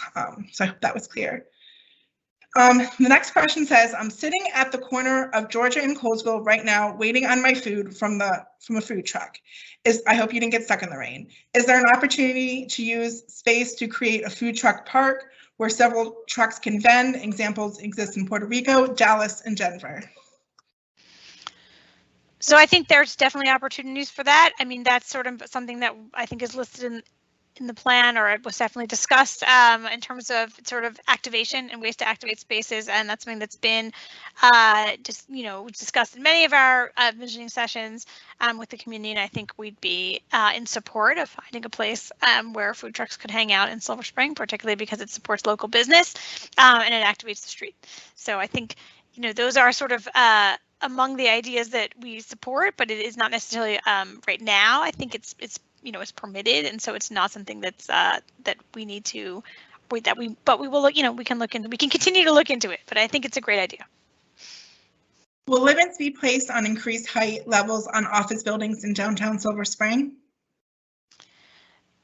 So of course there'll always be there will be a limit. Even in the building height incentive zone, there are there currently is, the way it's written is that you would be able to get up to 150% increase of your existing height, but only up to 300 feet. But that's only if you meet certain requirements and contribute to an infrastructure fund and undergo a design review by the design advisory panel. So it's it's not something that, it will be something that you can only do if you're going through optional method and if you're meeting the other requirements, and the design advisory panel will ultimately determine what that maximum height is for any given site. There are also ways for any development project to gain additional height by providing a high percentage of MPDUs, and that will still be the case. But ultimately, yes, the short answer is yes, there will be limits, and it will also depend on where the building is located within downtown Silver Spring. If you're outside of the building height incentive zone, then you have the normal rules apply of optional method, which is you have a mapped maximum height, and you can pretty much exceed that only with your extra MPDUs that you would provide above the minimum that we're requesting, which is 15%. Great, thank you.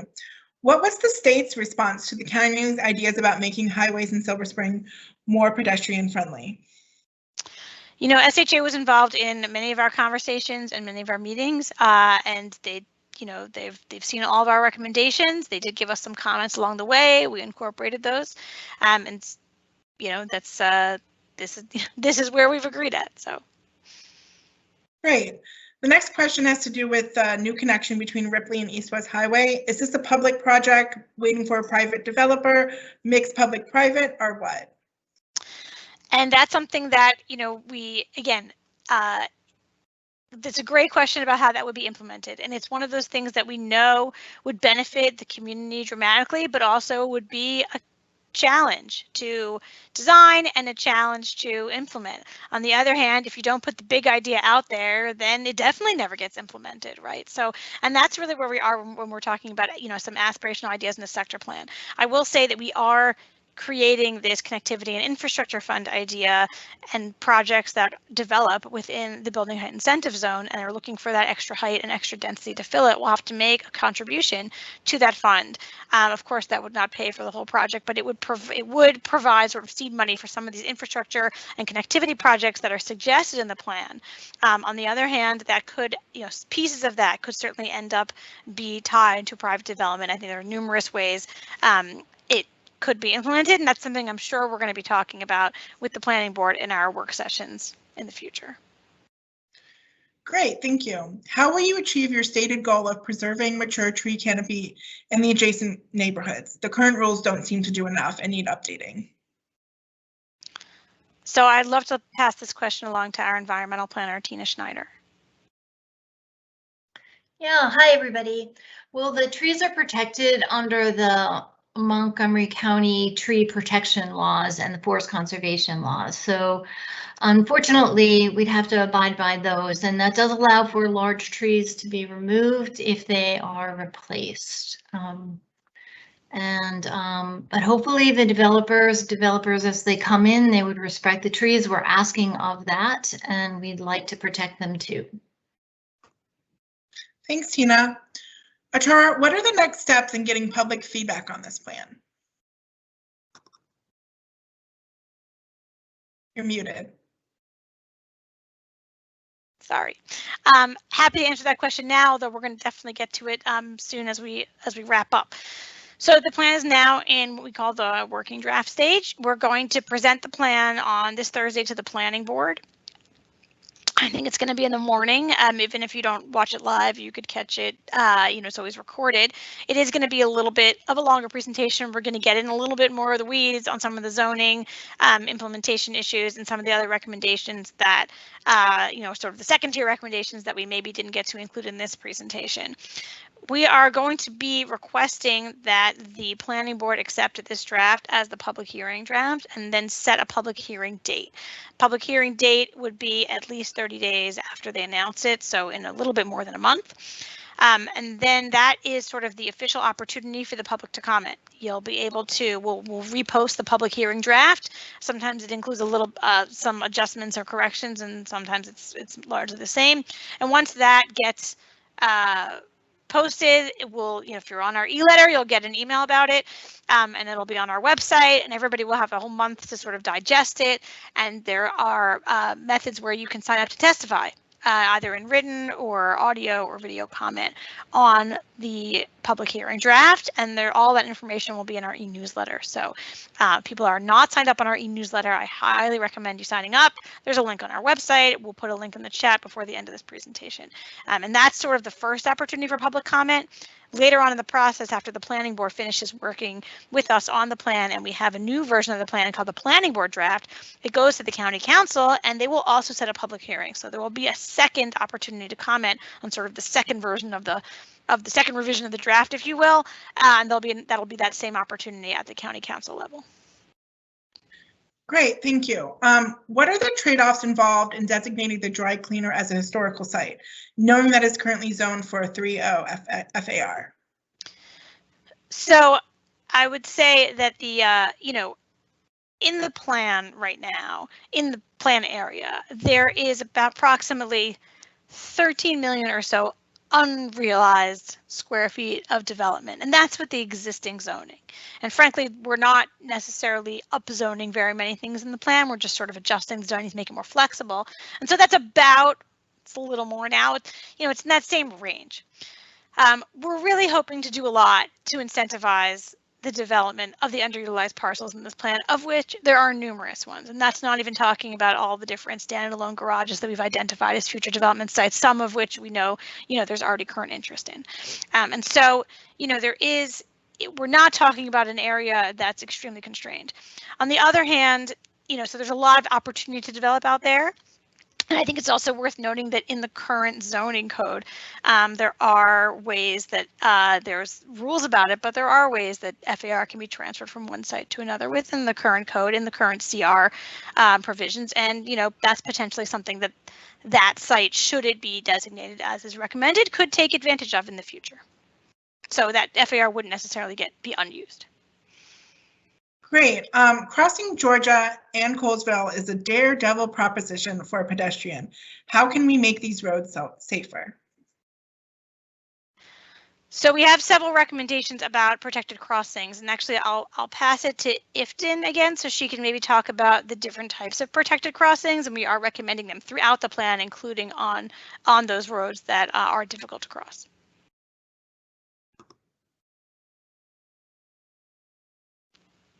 Hello, yes.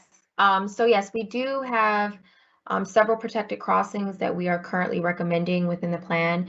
Protected crossing basically means some measure that you put in the road that basically will allow for a better pedestrian experience. So this can include, like signals. This can include a median. This can include a hawk signal, a rapid flashing beacon, and things of that nature.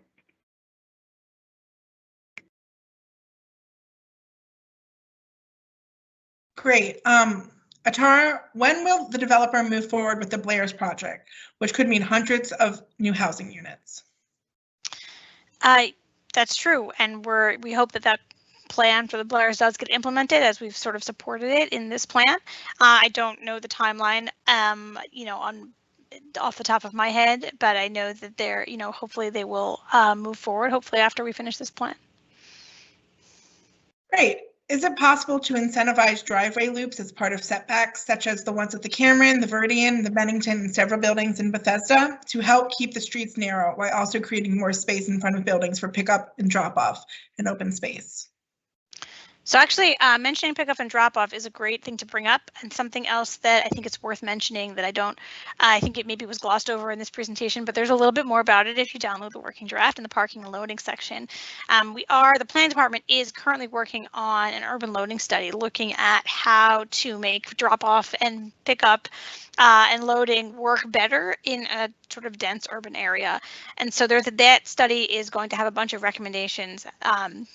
We've actually pulled forward some of sort of the draft ideas that study has identified already into our recommendations, and I think eventually that study is going to have its own recommendations that will apply. It will be able to apply to some of the downtown areas when. For an example, when you have a project that comes up in the sort of in our incentive zone area, it'd be subject to design review by a design advisory panel, which is something similar that we have elsewhere in the county, and that would be a kind of discussion I think that'd be great to have there. But I think we are pulling forward a few recommendations about how to solve that problem of loading and drop off in an urban area. Great. What percent of the 16 million square feet of developable space in the downtown is in the adjacent communities? So I think it's closer to 13 million, but I'd have to check my numbers from last February from our presentation at that point. And that was actually only talking about the downtown. In the adjacent communities, it's largely single family home properties, and they don't have an FAR, a density attached to them. They're talking about a density of unit per acre. And so it's not, you don't estimate the leftover density in the same way. And so that particular analysis was really done talking about the downtown, where we really just have a tremendous amount of untapped potential sitting there today. Great, thank you. The planned parklet on East-West Highway would involve demolition of the former Coca-Cola building, yet you seem to value Silver Spring's industrial history. This mid-century building is part of the old industrial corridor. The covering could be removed. Some in the arts community have expressed interest in adapting this building for use by an arts organization. Why not locate this park elsewhere instead of an expensive demolition and adding to the debris in landfills? So that site was actually recommended in a previous effort. It's actually been recommended, I think, more than once, but most recently in a previous effort in 2010 called the Green Space Guidelines. And not that we always implement things from a long time ago, but this is something that we've been looking at for a while, and in fact been discussing with the neighborhood of South Silver Spring at length. They are in desperate need for more open space, and even if Jessup Blair gets designed into a really awesome destination that is a draw for everybody and also a tremendous amenity for downtown Silver Spring, does not really take away the need for sort of neighborhood open spaces. Part of the way we look at the open space analysis now is We have a great tool that the Parks Department has come up with that helps us understand where there are, where there are open spaces and where there aren't, and where people have access to them and where they don't. And we look at both people who live and work in Silver Spring. And so taking all of that sort of equation and sort of looking at an algorithm that helps us with that.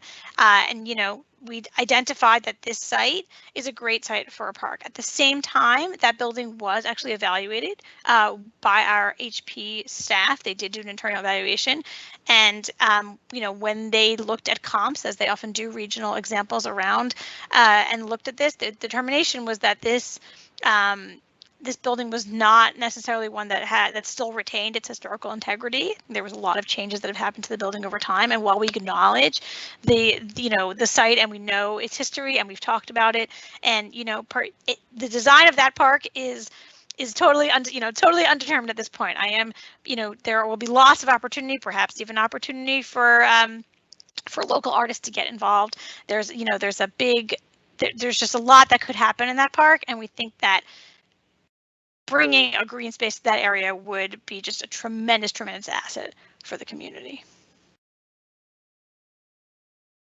Lisa, you're on mute now. Actually, I can't hear your question. Sorry. You think I would learn by now. Is there a recommendation to improve pedestrian access to ELLSWORTH Park from Woodside Park across Colesville? The crossing is not easy with children. So I actually would let Christina Sasaki, our parks planner, talk about the ELLSWORTH Park recommendations, since she is working on that part of this plan. Christina? Hi, Atara. Hi, everybody. Yes, we are working actually with Ethan, the transportation planner, to improve the pedestrian crossings along Colesville. So we are proposing improvements on the pedestrian crossing. And I don't know, Atara, if you like for Ethan to be more specific on that, the location of that access ELLSWORTH Park, but we are working on that. Yeah, I think you can see it again in our plan. If you download the plan, all those maps that were in the presentation are full page, and it's in a PDF, so you can zoom in, you can see, and we actually have a map that shows all the locations of all the protected crossings that we are proposing. And I really encourage everybody who is really interested in that to take a careful look at that and make sure that we're hitting the ones where you think we need help. Great. Is Ifton going to answer? Are we going to move on? I think we can move on because we've only got a few minutes left, and I think there's a few questions left. Thanks. Yeah. Okay. So is the infill metro station proposal serious, or is it a pipe dream? And I think I'm not sure. We didn't talk about an infill metro station, so I'm not actually sure what. Okay. So maybe what that's talking about. So I don't know if that person can put another question in the chat. We did talk about a lot what we hope will become a really, there's a lot of potential around the existing transit center and what we hope could happen. We talked about the Purple Line stations, but yeah, maybe you can include something in the chat to help us out there. Let's go to the next question and wait for that. Sure. If we generally like what we see in this draft plan, what can we do as residents to help ensure that it's adopted and implemented? So that's where the opportunity for public comment comes in, and you can testify or submit comment whether you are in support or you have concerns or both about all these different things. So that is the best way to sort of give an official opinion about this plan in any direction, is to follow that opportunity. And there will be, if you join our e-newsletter, we will definitely be providing everybody with the information you need, and the official notice will go out that way as well. So you'll be able to follow the directions there to submit testimony.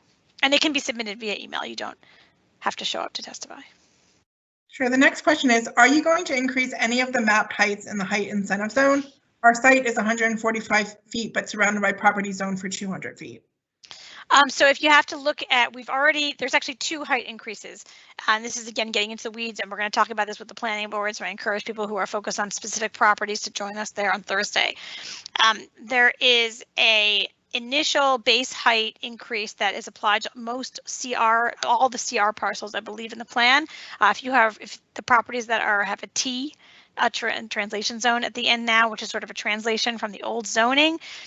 We've eliminated that T, but that also gives you a bump up in height. So if you download the plan, you can see what's proposed for your site today. And then within the incentive, if you're within the incentive zone, you're going to have an opportunity to achieve greater height with your project. So those are sort of, there's like a little bit of a bump that everybody gets just from translating the zone from the old zone with the T at the end to a new sort of clean CR zone. And then there will be an additional, if you're inside that zone, there is a lot of opportunity for additional height. And multi-use art spaces planned for the downtown, mixed media, studios, art show spaces, etc. So again, in a sector plan, we don't we don't propose specific uses because again, we're not going to be, we're the plan department, so we don't implement. We do make suggestions, specifically the district sections, about uses that would be great to see.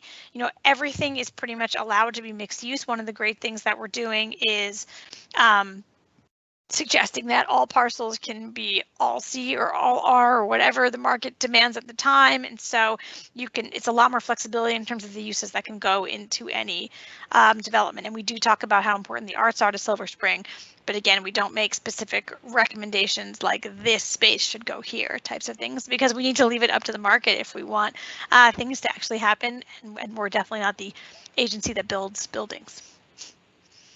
Sure. Has there been any thought or planning given to account for the potential increase in car, bicycle, and pedestrian traffic that will be diverted and encouraged in the adjacent communities within this plan? And can you read that question again? I'm not sure. Oh, I found it in the chat, so I can read it. So I will say that actually part of what we do, and I'm apologizing for saying that this is still ongoing because we've recently changed our methodology, but one of the things that we do as a part of a plan like this is an overall transportation modeling of the system, which sort of takes the overall system that we have today, looks at the overall land vision that is projected and says, does the system, meaning the infrastructure that's here today, and actually it takes into account things that are like under construction now or are about to happen, that are already, approved projects that are not, sector plan projects, but things that are like starting next year, like the purple line, things that we know are going to be up and running, right, during this, when this plan is already adopted. And it says, does the system at large accommodate what we are proposing, or does it not? And I think that's sort of what you're asking. And I think, unfortunately, because, and this is getting into weeds way outside the scope of this conversation, the methodology for that analysis was actually changed over the course of this plan. The planning board adopted a different methodology. So our consultant is furiously working at the new methodology right now. They had to redo all of our existing analysis to match with the new methodology. And so we should actually hopefully have that information soon, and we might even have that information between now and the planning board presentation, and then if the network can accommodate the changes, then it's fine, and if actually they can't, then we will be coming to the planning board during work sessions and explaining, so we might have to change X and Y because it turns out that the network as it is cannot accommodate our vision. Unfortunately, we thought we'd have that information by now, but it's turned out to be sort of a more, it's just ongoing and we're almost there. But yes, we do look at that. Sure. So the next three questions I'm going to take, they all have to do with housing, and then we'll wrap up. So I'll be very quick, hopefully. The first question is, I would like to echo one of the questions above. The adjacent communities include many apartment buildings and townhouses. Why was there no consideration for allowing more of these housing types, which, for example, house most households in East Silver Spring by right, and the many properties within the plan boundary zone R60. So first I want to say we did consider it. We actually rezoned properties from R60 to the CRN zone, which is the least dense mixed use zone. Absent the recommendations for attainable housing, we zoned for a low CRN zone, which allows for small apartment buildings and that type of housing in the Silver Spring plan area. We agree that East Silver Spring is a desirable neighborhood. You might see from our presentations that we use a lot of their pictures because we think it highlights with the great things that diverse housing can do and how it doesn't take away from the physical character of the neighborhood. So we agree on that front. I will say that the plan's recommendations have pivoted slightly to be linked with the attainable housing strategies, and now it has a countywide focus that will impact Silver Spring toward the end of the project when attainable housing strategies is hopefully adopted. So I'm also happy to talk about this over chat or email if anyone has more questions about the two projects and how they are related. And this question is also related. It has to say, assuming that this plan, Thrive 2050, and the attainable housing are all approved, how do the housing recommendations for the Silver Spring plan align? So I want to say that this is the first plan that we really are using Thrive as a guiding point for the recommendations for housing. I think that I hope that you read the housing section and you see the great relationship between the three initiatives, because hopefully, one, the same person wrote many of the words in all three initiatives, and that's me. And so hopefully you can see the relationship there. I think that, using Thrive as the policy framework really gives us a new way to look at housing recommendations. So I'm really appreciative of the great work that the Planning Board and the Council are doing on Thrive. And we'll just have to see what happens with attainable housing strategies. We still have a couple of work sessions left, but hopefully it'll be adopted sometime in the near future, and we'll be able to make sure that all of those projects are linked. The next question has to do with how can we expand zoning for attainable and higher density housing opportunity with diverse housing types, affordable, family, starter, homes, condo, co-housing, and also housing for seniors downsizing and aging in place outside the adjacent community, but adjacent to the planning area and still within the downtown watershed.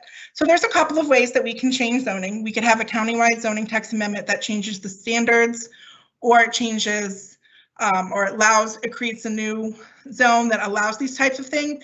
But most likely, and Atara can speak to this, is that I believe on the work plan, there's a Silver Spring Communities master plan coming up that will look at the neighborhoods outside this plan area, which is another great opportunity to get involved and help us advocate for progressive housing ideas like you have said. I think that's it. We have one more question, sorry, and then we'll be done. This is the last question.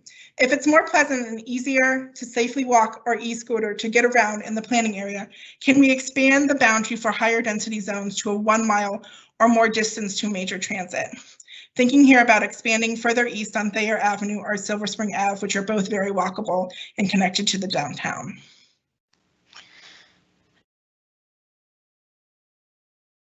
So I was looking for that question so I can read and make sure I understand which blocks we're talking about. Oh, I see. It's part of a larger question. I understand.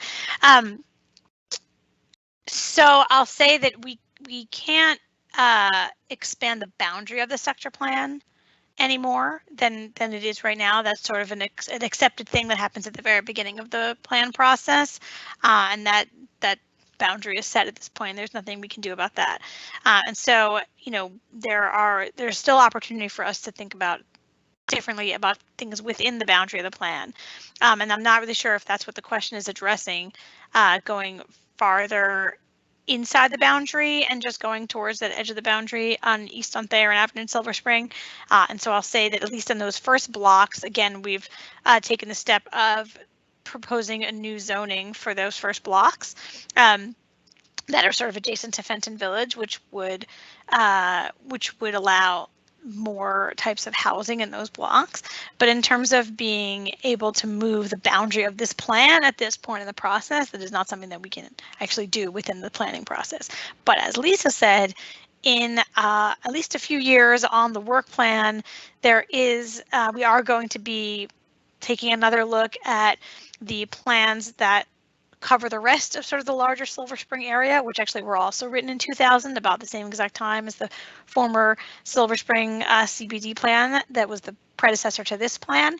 And so that'll be another opportunity to think more broadly about all of those issues that we were just talking about with Lisa's answer. I think that's it for questions. I do see that there is a few people, and I'll just speak to this for 1 second, asking about, yes, so we gave, now I understand what people were asking about with regard to an infill site. So we gave a presentation at the end of September. So we gave a presentation at the end of July for those who have been following to the planning board. And there was a question there about whether we'd be, we would consider a infill metro station site at Jessup Blair Park. And so we actually did some research on that and talked to colleagues at WMATA who, really taught us a lot about how that, how you evaluate an area for a new metro site. We actually presented the findings of that analysis at the planning board again at the end of September. I believe the date was September 30th, along with the colleagues from WMATA came with us. And I think folks want to look for that on the planning board website from that day. It is in the recording, and if you can't find it, I could help you find it if you're interested. And I think ultimately sort of what we learned was that the density around the site, even what's planned, does not really meet the target density for what you would usually consider to be like a reasonable density that you would say this is like Merritt's, right now Merritt's proposing a site there. I think we're leaving it as obviously it's something that could be studied again in the future when we see how Jessup Blair redevelops and what happens in South Silver Spring in that area. But based on the recommendations in this sector plan, we're not really bringing that forward as a solid recommendation. It didn't seem to merit it based on the analysis that we did at that time. And with that as the last question, I would like to thank everybody for joining us. Thank you to those who stuck it out. I'm sure people have dropped off because this is long, but I really appreciate those of you who stuck around and asked questions. And if we didn't get to answer your question, please contact us. Definitely we'll get back to everybody in the next few days if you send us an email. And I wanted to remind everybody that we will be again presenting to the planning board at the end of the week and requesting that this become the public hearing draft, and then there will be a public hearing established probably for the beginning of December if the planning board accepts that request and goes ahead to do that. Please sign up for our e-letter. Can someone put the e-letter sign up link in the chat? Because that is the absolute best way to find out what is going on with this plan. We are actually trying to plan another community event for the middle of November so we can answer more questions and get into a little bit deeper detail on some of the policy recommendations. And so that might be another opportunity to talk to us. And if you join the e-newsletter, then you'll get information about that and you'll know exactly what we're planning and how that gets rolled out. So please, that's my main plea is to sign up for that, and then you'll find out everything about what's coming next, including how to testify and submit testimony and comments to the planning board on this plan at the appropriate time.